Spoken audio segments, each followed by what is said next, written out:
আসসালামু আলাইকুম আরহামতুল্লাহি আবারাকাতু। সম্মানিত viewers, today with Tuhin YouTube চ্যানেলের পক্ষ থেকে আপনাদেরকে আবারও স্বাগতম। Welcome back. আবার আসলাম নতুন একটা ভিডিও নিয়ে। আজকে আমরা মূলত যে বিষয়টি নিয়ে আলোচনা করব, আমাদের আজকের আলোচনার মূল বিষয়টি হচ্ছে থার্মোস্ট্যাট রিমুভ অ্যান্ড অ্যাপ্লাই। এটা আমাদের একটি থার্মোস্ট্যাট। আমাদের ফটোকপি মেশিনে যে থার্মোস্ট্যাটটি রয়েছে, মূলত এটা একটু প্রবলেম করছে। এখন একটু বেশি C44 call for service, C41 থেকে 44, যেটা মূলত থার্মোস্ট্যাটের প্রবলেম। সিগন্যালটা আসছে এবং সিগন্যাল কোনোভাবে ক্লিয়ার হচ্ছে না। ক্লিয়ার করার পরে পুনরায় আবার আমাদের সিগন্যালটি চলে আসে, যার কারণে আমরা একটি নতুন থার্মোস্ট্যাট অ্যাপ্লাই করবো। এবার আমি বাইপাসের এই সাইড কভারটি খুলে নিলাম, টিয়ার প্লেটটি খুললাম। এবার হিট সেকশনের যে 3টি কেবল আছে, খেয়াল রাখবেন আমাদের হিট সেকশনকে খোলার আগেই, হিট সেকশনটাকে ফটোকপিয়ার থেকে আলাদা করার পূর্বেই আমাদেরকে খেয়াল রাখতে হবে এখানে যে 3টি কেবল অ্যাটাচ থাকে, এই কেবলগুলোকে আগে আমরা রিমুভ করে নিব। এরপরে আমাদের হাতে থাকা স্ক্রু ড্রাইভার দিয়ে স্ক্রু দুইটা খুলে নিব সুন্দর করে। আপনারা যে কোনো মেশিন মেরামতকালে খুবই সতর্ক থাকবেন একটি বিষয়, এই সকল মেশিনের পেয়ার পার্টসগুলি অত্যন্ত নগণ্য এবং খুবই সেন্সিটিভ হওয়ার কারণে এগুলোকে খুব কেয়ারফুলি হ্যান্ডেল করতে হয়। সাবধানতার সঙ্গে আপনারা ধীরে সুস্থে সুন্দরভাবে যে কোনো কেবলকে রিমুভ অ্যাপ্লাই করার চেষ্টা করবেন। হিট সেকশনটা আমরা খুলে নিলাম। দেখুন হিট সেকশনের ঠিক অপোজিটে এবং ইনসাইডে হিট সেকশনটাকে আপনারা যখন ঘুরিয়ে নেবেন, এটা আপনারা দেখতে পাবেন, একটু খেয়াল করুন। এই যে হিট সেকশনের এই অপোজিটে যেই তারটাকে দেখতে পাচ্ছেন, মূলত এইটাই হচ্ছে আমাদের থার্মোস্ট্যাট। এই কেবলটি থার্মোস্ট্যাট। একটি থার্মোস্ট্যাটে 3টি পোর্ট থাকবে। দেখুন স্টেপ বাই স্টেপ আমি যখন এই থার্মোস্ট্যাটটাকে রিমুভ করব এবং নতুন থার্মোস্ট্যাটটিকে যখন অ্যাপ্লাই করব, আমি চেষ্টা করব এটি ক্লিয়ারলি বোঝা দেওয়ার জন্য। একটু খেয়াল রাখুন, ভিডিওটি একটু সময় নিতে পারে, কারণ ফটোকপিয়ারের বড় বড় পেয়ার পার্টস সংযুক্ত করা অতটা কঠিন না। এই হিট সেকশনের প্রত্যেকটা বিষয়টা যতটা সেন্সিটিভ এবং অনেক সময়ের ব্যাপার, কারণ কাজগুলোকে খুব সূক্ষ্মভাবে ধীরে সুস্থে করতে হয়। একটা কথা না বললেই না, আপনারা সর্বাবস্থায় খেয়াল রাখবেন, অ্যাজ এ টেকনিশিয়ান কখনোই এমন কিছু করা যাবে না যে আপনি একটি সমস্যা সমাধান করতে গিয়ে খুব তাড়াহুড়ো করে দেখা যাচ্ছে যে একটা নতুন সমস্যার সৃষ্টি করলেন, তাহলে কিন্তু আপনি এটাকে সমাধান করতে পারবেন না। সর্বাবস্থায় খেয়াল রাখতে হবে, যেহেতু সমস্যার সমাধানের লক্ষ্যেই আমাদের কাজ, সেই ক্ষেত্রে নতুন করে যাতে কোনো সমস্যা সংযুক্ত না হয়, সংযোজন না হয়, এদিকটা খেয়াল রাখতে হবে। যেহেতু বিষয়গুলো সেন্সিটিভ, আপনারাও খুব কেয়ারফুলি এগুলোকে হ্যান্ডেল করতে হবে।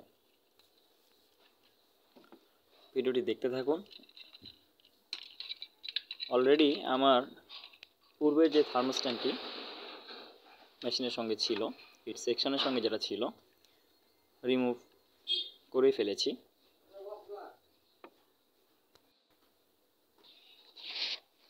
আমাদের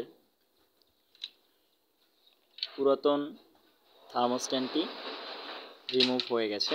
এবার নতুন যে থার্মোস্ট্যাটটি আমি অ্যাপ্লাই করব, যে নিয়মে পুরাতনটাকে রিমুভ করলাম ঠিক ওই নিয়মেই নতুনটাকে অ্যাপ্লাই করতে পারবো। আজকে মূলত আমার এই ভিডিওটাকে লম্বা করার একটাই কারণ, সেটা হচ্ছে যারা বিগিনার অথবা নতুন ইউজার, সেই ক্ষেত্রে আপনার এই ছোট্ট পেয়ার পার্টসটিকে সংযুক্ত করাটা আপনার কাছে খুবই খুবই কঠিন মনে হবে। এই সকল বিগিনারদের জন্য বা নতুন ইউজারদের জন্য ভিডিওটা খুবই উপকারী হবে এবং স্টেপ বাই স্টেপ তারা বুঝতে পারবেন। চাইলে ভিডিও দেখে দেখেও তারা এটাকে অ্যাপ্লাই করতে পারবেন। খেয়াল রাখুন,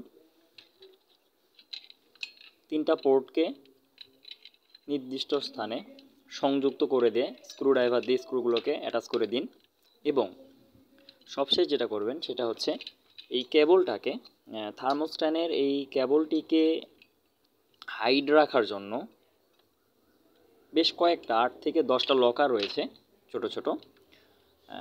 এই কেবলটিকে আপনারা লকারের মধ্যে পুশ করে দিয়ে কেবলটাকে ইনসাইড থেকে অ্যাটাচ করে দিবেন, যাতে যখন আপনি হিট সেকশন, টিয়ার বক্স, সাইড কাভার কোনো পেয়ার পার্টসের সঙ্গে যাতে এই কেবলগুলো নতুন করে কোনো সমস্যার সৃষ্টি না করে। অনেক সময় এরকম হয় যে আমরা সাইড কাভারটিকে টান দিলাম, যখন অনেক সময় পেপার আটকে গেছে, পেপার জ্যাম প্রবলেম হয়, টান দিলাম, আমাদের এই কেবল সহ দেখে চলে আসলো, অথবা কেবলটা ছিঁড়ে গেল, নষ্ট হয়ে গেল। সেই ক্ষেত্রে এই বিষয়টি খুবই সেন্সিটিভ যে আপনারা যখন থার্মোস্ট্যান্ডটিকে সম্পূর্ণরূপে অ্যাপ্লাই করে ফেলবেন, ঠিক সেই মুহূর্তে খেয়াল রাখবেন সর্বশেষ কাজটি হচ্ছে আপনারা এই কেবলটিকে লকারের মধ্যে অ্যাটাচ করে দেবেন, যাতে এটা হিট সেকশনের সাথে সংযুক্ত থাকে।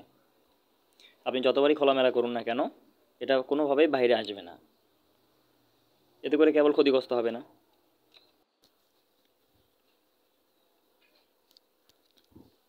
আমাদের থার্মোস্ট্যান্ডটি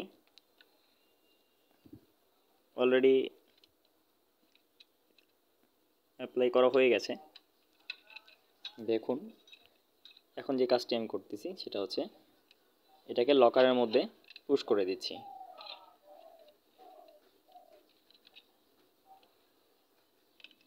প্রত্যেকটা লকারের মধ্যে কেবলটিকে পুশ করে দিন। আর খেয়াল রাখবেন 3টা নির্দিষ্ট পোর্টে থার্মোস্ট্যান্ডের 3টি নির্দিষ্ট কেবল অ্যাটাচ করুন। সাধারণত C41 থেকে C44 যে সিগন্যালটি আসে, call for service, error code, range, ডাল, এটা C44, আমরা অনেকে অনেক নামে ডাকি বলি। মূলত এই সিগন্যালটি থার্মোস্ট্যান্ড প্রবলেম রিলেটেড। যখনই আমাদের থার্মোস্ট্যান্ড পুরনো হয়ে যায় অথবা কোনো রকম ত্রুটি, কোনো সমস্যা, কোনো রকম ট্রাবেল অথবা কেবল ড্যামেজ যে কোনো কারণে হতে পারে, সচরাচর আমরা এটাকে ক্লিয়ার করি কোড দিয়ে, কিন্তু কোনো একটা সময় চলে আসে যখন কোনোভাবেই কোড দিয়ে এটাকে স্থায়ী সমাধান করা যায় না, অথবা কোড অস্থায়ী কিছু সময় মেশিন চালু থাকে, তারপরে পুনরায় আবার সিগন্যালটা চলে আসে। আমাদের স্বাভাবিক কাজে আমরা বাধাগ্রস্ত হই, ক্ষতিগ্রস্ত হই। ঠিক সেই মুহূর্তে আপনাকে ভেবে নিতে হবে যে থার্মোস্ট্যান্ড পুরোপুরি নষ্ট হয়ে গেছে, এবং এটা চেক করে দেখে নেবেন। যখন আর কোনোভাবে কাজ করছে না তখন বিকল্প কোনো অপশান এখানে নেই। আপনারা চেষ্টা করবেন যে থার্মোস্ট্যাটকে সম্পূর্ণভাবে বদলে ফেলা। কারণ যখনই আপনি একটা নষ্ট পেয়ার পার্টসকে মেরামত করে, রিপেয়ার করে বারবার চালাতে চেষ্টা করবেন, এতে করে আপনার মেশিনের অন্যান্য যে পেয়ার পার্টসগুলো রয়েছে, এই পেয়ার পার্টসের চাইতে মূল্যবান কোনো পেয়ার পার্টস নষ্ট হয়ে যেতে পারে, ক্ষতিগ্রস্ত হতে পারে। এতে করে আপনারা সার্বিকভাবে ক্ষতিগ্রস্ত হবেন। কাজেই খেয়াল রাখবেন ছোট কোনো পেয়ার পার্টসকে বা অল্প দামি কোনো পেয়ার পার্টসকে বারবার রিপেয়ার করার চাইতে সম্পূর্ণরূপে একবারে বদলে ফেলা উত্তম। অলরেডি আমার সম্পূর্ণ সেটআপটি শেষ হয়ে গেছে। এখন আমি যেটা করব, হিট সেকশনটিকে সুন্দর করে সেটআপ করে দিব। হিট সেকশন সেট আপ দেওয়ার পরে আমরা 3টা কেবল শুরুতে যে রিমুভ করে নিয়েছিলাম সেই 3টা কেবল অ্যাপ্লাই করে দিলাম পুনরায়। একটু খেয়াল রাখুন, স্ক্রু ড্রাইভার দিয়ে স্ব জায়গার স্ক্রুগুলোকে সুন্দর করে লাগিয়ে নিন। আরেকটা বিষয় বলি, সেটা হচ্ছে আপনি যখন বারবার এই পেয়ার পার্টসগুলোকে রিমুভ করবেন, অ্যাপ্লাই করবেন, রিমুভ করবেন, অ্যাপ্লাই করবেন, ঠিক এই সময়গুলোতে আমাদের স্ক্রুগুলো এমন একটা অবস্থানে চলে আসে, স্বাভাবিকভাবে আগের মতো প্যাঁচটা নিতেই চায় না। ঠিক এই মুহূর্তগুলোতে আপনারা যেটা করবেন, কখনোই অবহেলা করে কোনো স্ক্রুকে যে লাগালাম না, অথবা 2টা স্ক্রুর একটা না লাগালে কোনো প্রবলেম নেই, একটা কম হলে সমস্যা নেই, এমনটা করবেন না। এতে করে একটা পার্টসের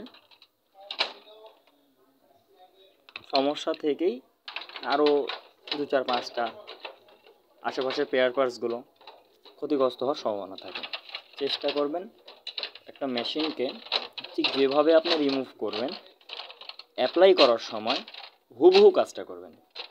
ঠিক যেভাবে রিমুভ করবেন ঠিক ওইভাবেই আবার পুনরায় অ্যাপ্লাই করার চেষ্টা করবেন এবং করবেন। ফাইনালি আমরা মেশিনটিকে চালু করলাম, একটু সময় নিতে পারে। দেখুন, মনিটরে লাইন আসছে। আমাদের মেশিনে যে সিগন্যালটি দিচ্ছে সেটা হচ্ছে পেপার সেট আপ করতে হবে আমাদেরকে। মেশিনটা সম্পূর্ণরূপে রেডি করতে হলে, প্রিন্ট উপযোগী করতে হলে আমাদেরকে